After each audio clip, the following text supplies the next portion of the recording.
So, what if I told you that one of the most powerful secrets to winning, not just in business but in life, actually comes from the US Navy SEALs? Yeah, we're about to dive into a leadership philosophy that was literally forged on the battlefield. But you'll see its real power isn't just out there, it's in your office, on your team, and honestly, it's within yourself. We've all been there, haven't we? A group project falls apart. A big deadline gets missed at work. And what's that very first instinct that kicks in? To figure out whose fault it is. It feels like a totally natural reaction, right? But what if it's completely the wrong question to be asking? And this is what I'm talking about. This shows you the massive shift in perspective. On one side, you've got the blame game, the easy answers, the excuses. But on the other side, you see a complete 180 in mindset. Instead of pointing fingers out at everyone else, the real leader points the thumb right back at themselves. This, right here, is the heart and soul of extreme ownership. So let's just put a pin in it and define it. Extreme ownership means that you, as the leader, are responsible for everything.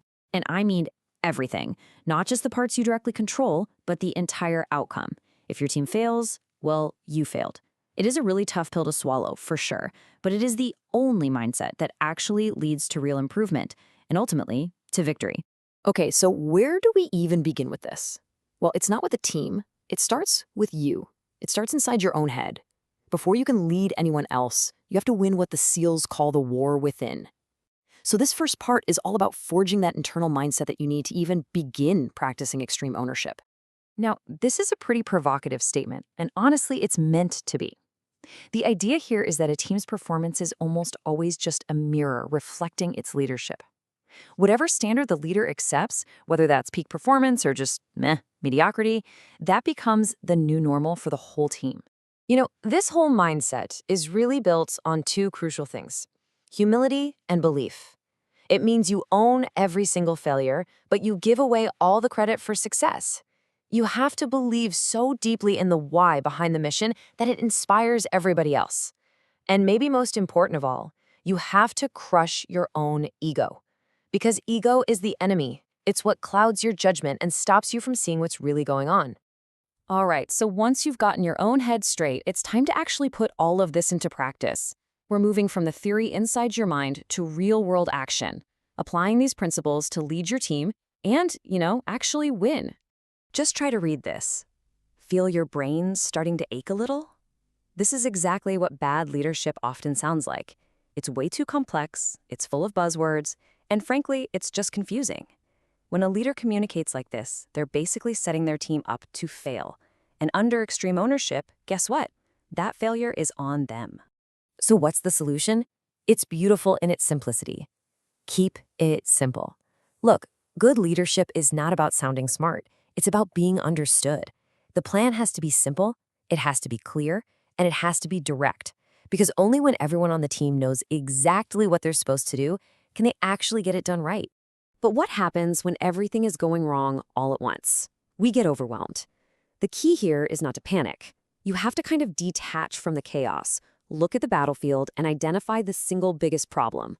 Then you focus all your energy on solving that one thing. You solve it, and only then do you move to the next. Prioritize and execute. It's that simple.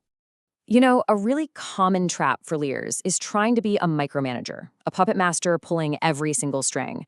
But that's just not scalable, and it leads to total burnout. Real leadership is about something called decentralized command. You empower your junior leaders, you give them clear goals, and then you trust them to lead their own small teams. That's how you multiply your impact. So, let's say you've won a few battles using these principles. That's awesome. But the real challenge isn't winning once, it's sustaining that victory over the long haul.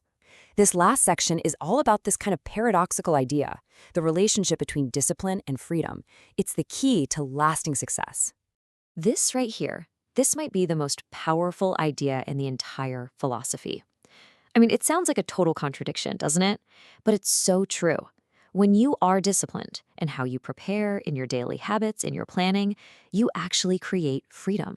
You create freedom from chaos, freedom from stress, and the freedom to act decisively when it really counts. And this is the constant tightrope that every leader has to walk. It's a balancing act, 24/7. You have to be confident, but never arrogant. You need to be brave, but not reckless. You need to be close with your team, but not so close that you become just one of the crowd and can't lead them anymore. Finding that perfect balance in these opposites, that's the real art of leadership. So, when you put it all together, the path to victory involves a few key things. You plan meticulously, you learn to lead up the chain, which means you manage your own bosses by bringing them solutions, not just problems. You make the tough calls, even when you don't have all the answers. And after every single mission, you debrief and you learn, making sure you never make the same mistake twice. And in the end, we come full circle, right back to where we started. If you take only one single thing away from all of this, let it be this question. Stop asking, who is to blame, and start asking every single time, what can I do better? Because that question, that's the key. It unlocks improvement, it builds trust, and ultimately, it's the foundation of winning.